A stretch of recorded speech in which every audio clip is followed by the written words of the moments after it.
Urgent. Poland has crossed the line. Navrotsky has issued a strict ban regarding Ukraine. No one expected this from Warsaw.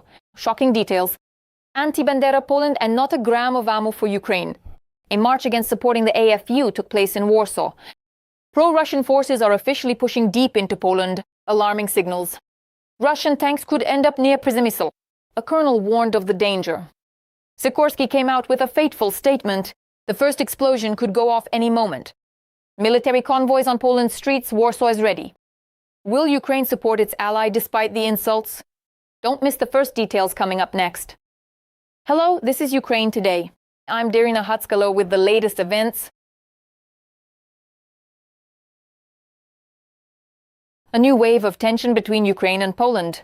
Karol Nawrocki took a bold step, calling on the Polish parliament to ban the UPA flag.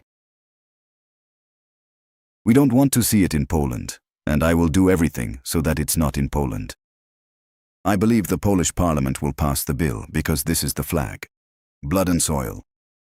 That's exactly what this flag stood for. And it contained, and still contains today, the whole ideology of the Ukrainian nationalist, who murdered Polish women and children. And that's not all. Nawrocki compared the Volyn tragedy to the victims of the current Russian aggression against Ukraine.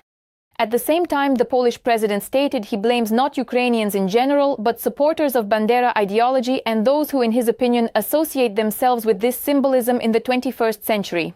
Recall that yesterday it became known that the Polish Sejm is even considering a bill that proposes up to 3 years in prison for public propaganda of the OUN-UPA ideology or other ideologies that call for the use of violence for political or social purposes. Ukraine was quick to react to such a gesture. Sensitive historical topics require professional dialogue based on mutual respect, rather than being used in political rhetoric. Meanwhile, alarming signals are coming not only from politicians but also from the Poles themselves. A Volyn march against Ukraine took place in Warsaw. Its participants demanded an end to military and financial aid to Ukraine and chanted anti-Ukrainian slogans, anti-Bandera Poland and Tusk and Morawiecki. To the Donetsk front, the Pole is the master in Poland. There were also calls not to give Ukraine a single gram of ammunition nor a liter of lubricant, oil or fuel.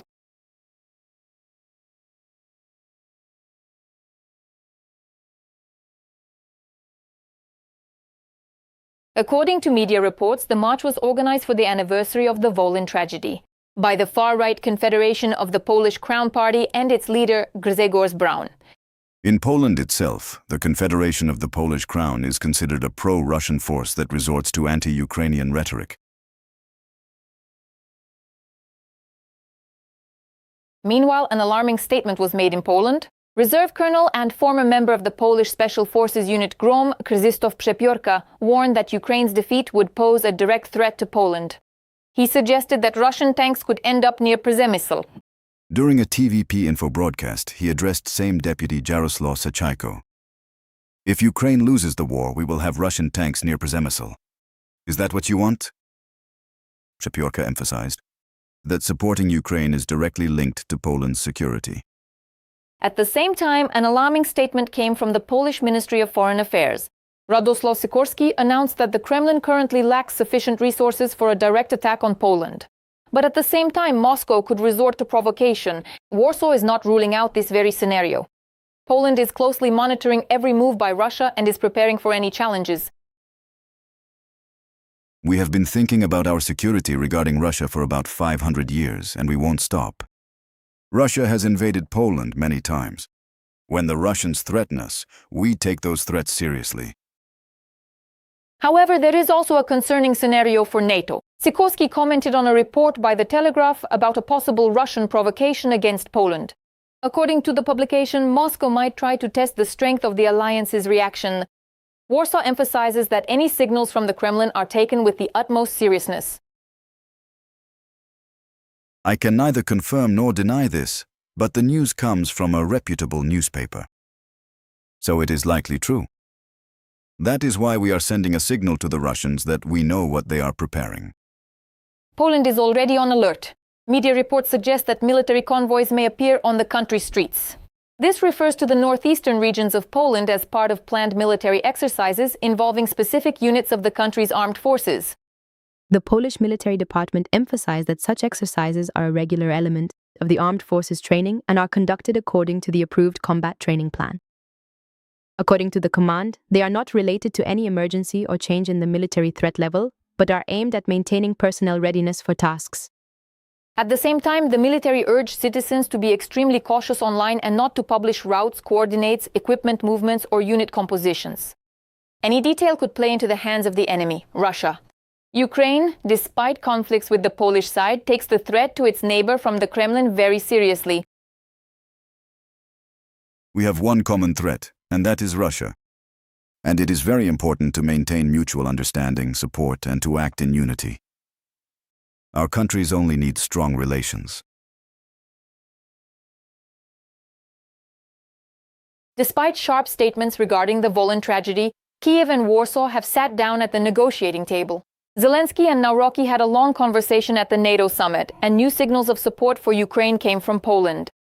Have the partners managed to find a formula to leave disputes behind and strengthen a common front against Moscow? Let's watch. Historical disagreements over the Volyn tragedy have opened a Pandora's box in relations between Kyiv and Warsaw. At first, Polish officials threatened to block Ukraine's European integration, then they changed their minds about giving us their fighter jets. And last week, the Ukrainian issue caused a rift among the Poles themselves. The opposition accused the government of secretly transferring scarce missiles to Kyiv, Patriot, claiming it disarms Poland. These are the only missiles capable of intercepting Russian Iskander missiles, which pose a threat to Poland and are stationed in the Kaliningrad region. The intensity of the debate was so high that it forced the government to declassify military aid to Ukraine. The acute political crisis has also affected Ukrainians in Poland. In Poznan, 3 Poles burst into a Ukrainian woman's office and interrogated her, asking about her attitude toward Bandera. And in Gdansk, a man was detained for insulting a Ukrainian cashier in a store. Pick it up, you fucking whore. Listen to me, sir. Please, sir. The newspaper, you whore. I'll fuck you up right now, you whore. Gas, Ukrainian whore, rag. And yet, 3 years ago, historical differences didn't worry the Poles so much. July 2023, President Zelensky and his then Polish counterpart Andrzej Duda in Lutsk honor the memory of the victims of the Volyn tragedy. In their posts, both would write, "Memory unites us." Now, this statement is undergoing a serious test of strength. A difficult period in history, which became the subject of political populist manipulation, has hit the country's relations today. The dispute began when Volodymyr Zelensky named one of the military units after the heroes of the UPA. This upset part of the Polish public, as in Poland, the UPA is blamed for the killing of Poles during World War II. Karol Nawrocki stripped Zelensky of Poland's highest award, the Order of the White Eagle. In response, all Ukrainian presidents and a number of current politicians refused Polish awards. Budanov and Sibiha even traveled to Warsaw to settle the tension, and emotions cooled down a bit. On the sidelines of the NATO summit in Ankara, the presidents of Ukraine and Poland spoke face-to-face for over an hour. And although they didn't reach an agreement on all issues, Zelensky and Nawrocki agreed. The common enemy of both countries is Russia, and the dialogue must continue. Priority issues certainly are security. And we understand that here we have one enemy, and that is Russia. Next is the economy. Polish business is interested. We are open to our Polish partners. And we also discussed historical issues. In my view, we need to be constructive and more delicate here so as not to destroy the important friendly, neighborly relations between Ukraine and Poland. Because only Moscow benefits from disputes between Kyiv and Warsaw regarding historical issues. The Polish president also emphasizes a way to reach a compromise. Unresolved historical issues should not close the door to dialogue on the matters that unite us. We did not go into this meeting with the hope that all issues would be resolved. Unexpectedly, a pro-Ukrainian statement is also made by the Polish defense minister, who, by the way, is in Ukraine today honoring the memory of the victims of the Volyn tragedy. Władysław Kosiniak-Kamysz expressed outrage at critics of military aid to Kyiv and stated that Warsaw will continue to support Ukraine. I prefer that our patriots shoot down Russian missiles over Kyiv rather than over Warsaw. Those who criticize Polish support for Ukraine have lost their minds. It drives me absolutely crazy. Kyiv and Warsaw have already resumed negotiations regarding the transfer of fighter jets, MiGs on exchange terms. But does this mean that historical disagreements will take a back seat? It is possible that against the backdrop of upcoming elections, Polish politicians will continue to play the anti-Ukrainian card. And this, according to analysts' forecasts, is an additional storm that only benefits Russia. Olena Honcharenko, We Are Ukraine, United News Marathon. Ukraine certainly did not expect this from Poland. Statements were made in Warsaw that made Kyiv wary. Russian narratives and territorial claims, an unexpected thesis about Eastern Lesser Poland and calls to block Ukraine's entry into the EU. Shocking details. The struggle for power in Warsaw has gone beyond the country's borders. And now the main question, is Poland's attitude toward Ukraine changing? Will Moscow be able to take advantage of this moment, having tried for years to set Kyiv and Warsaw against each other? Political tension is rising. What lies behind the loud statements we'll see right now. With Bandera, Ukraine will not enter the European Union. The Polish defense minister begins the week with threats to block our country's European integration. Władysław Kosiniak-Kamysz makes a series of loud statements in an interview with Polish media, particularly regarding aid to Ukraine, the transfer of MiG-29 aircraft by Warsaw. Supposedly, Kyiv won't get them because it didn't provide drone technology to its neighbor. I proposed what I believe is a very partnership-oriented approach, MiGs in exchange for drones. The Ukrainians initially agreed, but they did not fulfill this agreement. Therefore, there will be no MiGs for Ukraine, since Poland does not have drones or the capabilities to use them. But these aircraft have one particular feature. They were gradually supposed to be scrapped as the equipment's service life is expiring. Political scientist Maxim Jihun deciphers this strange thesis about planes that would rather be cut up than given to Ukraine. Without empty statements about technology. It's just political expediency. And such short-sighted populist politicians will always take advantage of it. Władysław Kosiniak-Kamysz leads one of the parties in the government coalition. But the upcoming parliamentary elections matter more to him now than his own government or some bloody war. Even when there's a threat that Poland might soon feel it too.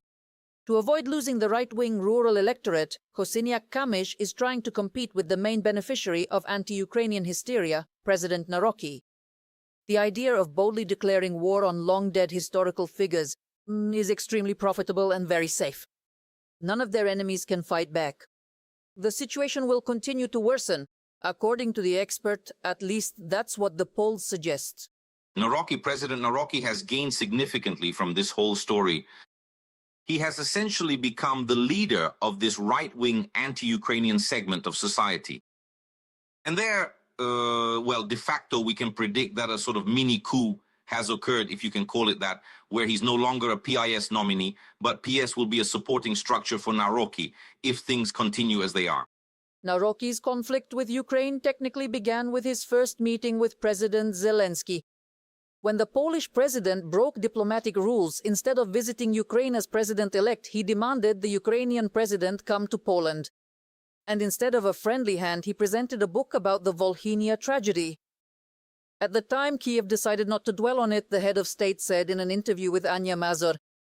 But anyone looking for an opportunity for a scandal will surely find one. As a pretext for his anti-Ukrainian campaign, Navrotsky chose the naming of a Ukrainian unit after UPA heroes. The event passed uneventfully. They are the army, they are the defense, and I am the guarantor of the Constitution. I am the commander-in-chief who must give them everything they need to protect our people and our land.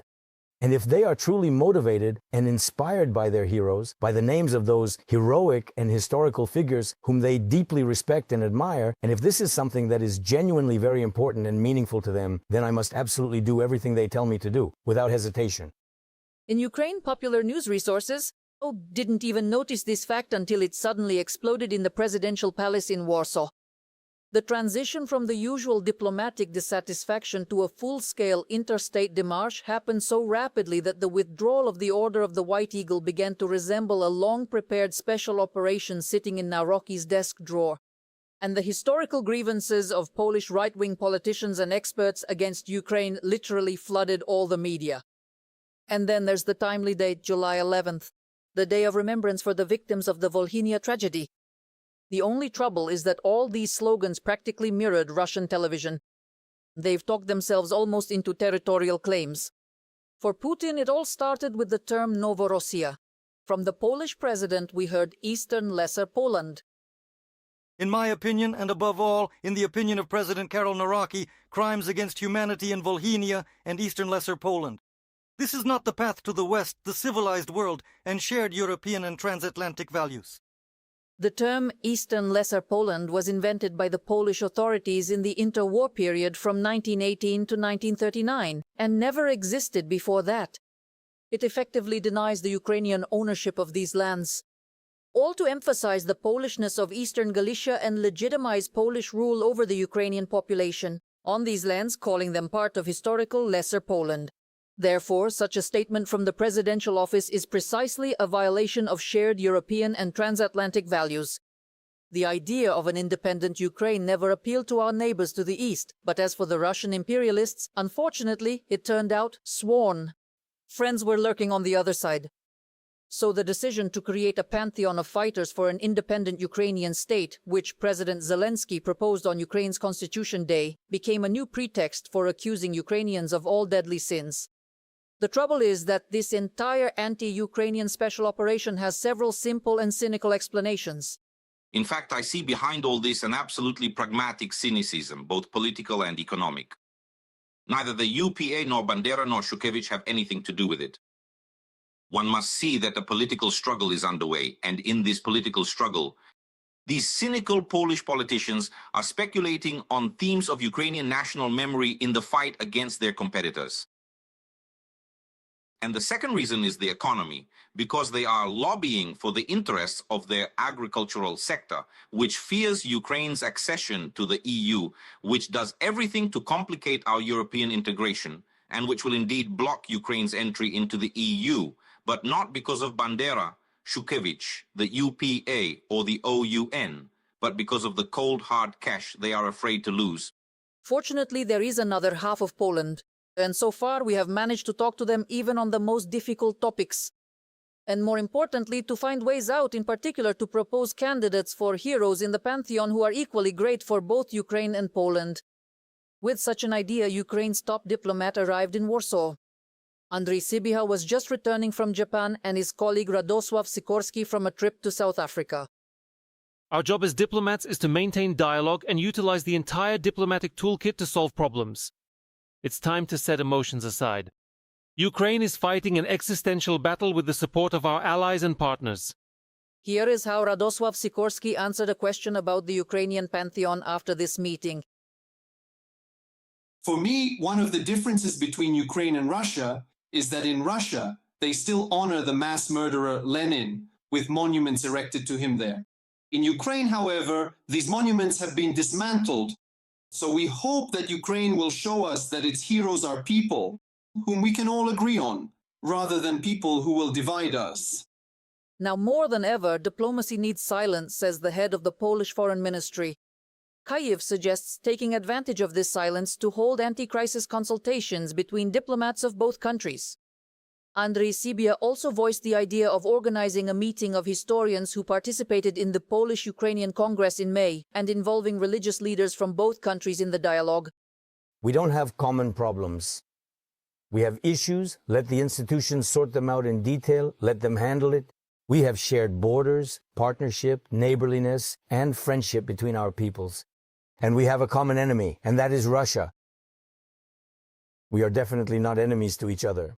The common enemy doesn't forget to remind us of its presence. By the way, former Russian President Dmitry Medvedev stated that Warsaw should be stripped of the Belvedere Palace. He says the current residence of the Polish president was built with funds from the treasury of the Russian Empire. And while for Nawrocki such a story is tolerable, there is an even fresher one. This week, American intelligence warned Poland about a possible armed provocation by Russia. It could happen in the very near future. Polish Prime Minister Tusk calls the coming months critical. Among the options, the Russians are considering drone attacks on critical infrastructure or simulated airstrikes to detect the Polish air defense system. One of the worst-case scenarios mentioned is a hybrid invasion of the border area. It could be carried out in particular with the involvement of the Belarusian military. They also don't rule out the option of framing the provocation as if it were committed by Ukraine. However, for now, the Polish authorities assure they are diligently preparing for all scenarios. And Kyiv is focusing on coordination with Warsaw to disrupt the Kremlin's plans. Katarina Fedoshenko, TSN Tyzden, 1+1, United News Marathon.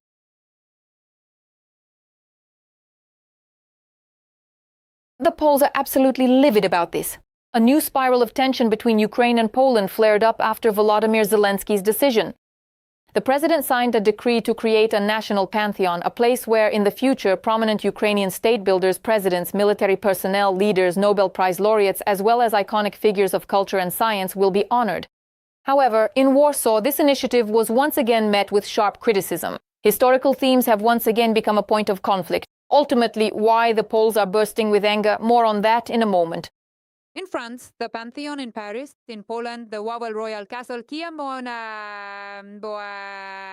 In the US, Arlington National Cemetery. In Israel, Mount Herzl. Many countries have places to honor those who shaped their history. Arlington Cemetery in the United States of America, it began to take shape after the end of the U.S. Civil War in 1865, and that is exactly why we can say that. Various commanders from both the North and the South are, in fact, buried there. This is a place where those leaders from both sides now rest. The Pantheon in Paris was built in the form of a cathedral, and it's not just military or political figures who are honored there, but also writers and scientists as well. The creation of such a place in Ukraine has been discussed since the early years of independence. Various concepts were proposed. One involved honoring prominent figures from all historical periods, from Russes to the present day. Another focused on fighters for Ukraine's independence since the start of the 20th century. A third only on modern-day heroes. But for decades, the idea of a pantheon remained just talk. We had, let's say, such a past under the control of both the Russian Empire and accordingly the Soviet Union, and they tried to destroy our historical memory by creating, roughly speaking, their own pantheons. Lenin monuments everywhere, to Soviet figures with all sorts of places named in their honor. After the Revolution of Dignity, Ukraine began to reshape its national memory, and the Great War accelerated the rethinking of its own history and heroes. In May of this year, the remains of a colonel of the army were returned to Ukraine. Of the UNR and head of the OUN, Andriy Melnik, and his wife Sofia. And this is one of the first steps toward creating a national pantheon.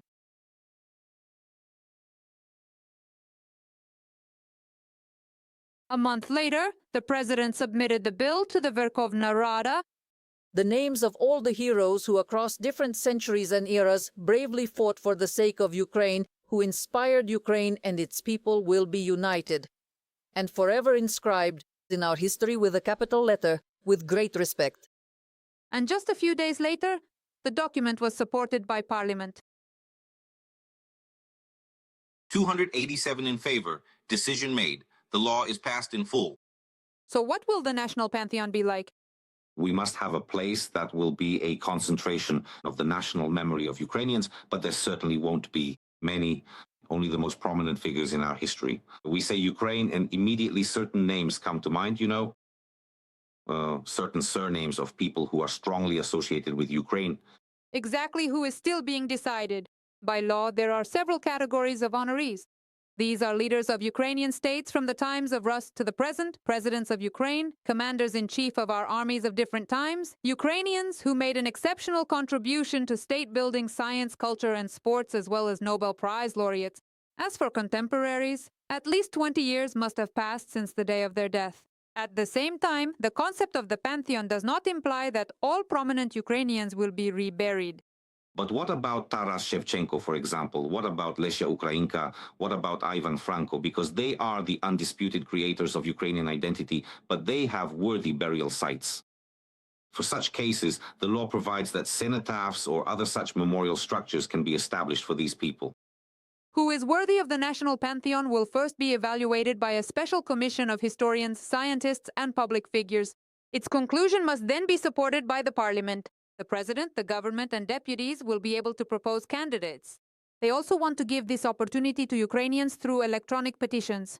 Alexandra Babikina, Roman Hribelnik, We Are Ukraine, United News Marathon. How do you feel about such events? Write your opinion in the comments, hit the like button under the video, and stay informed about the main things. More to come. See you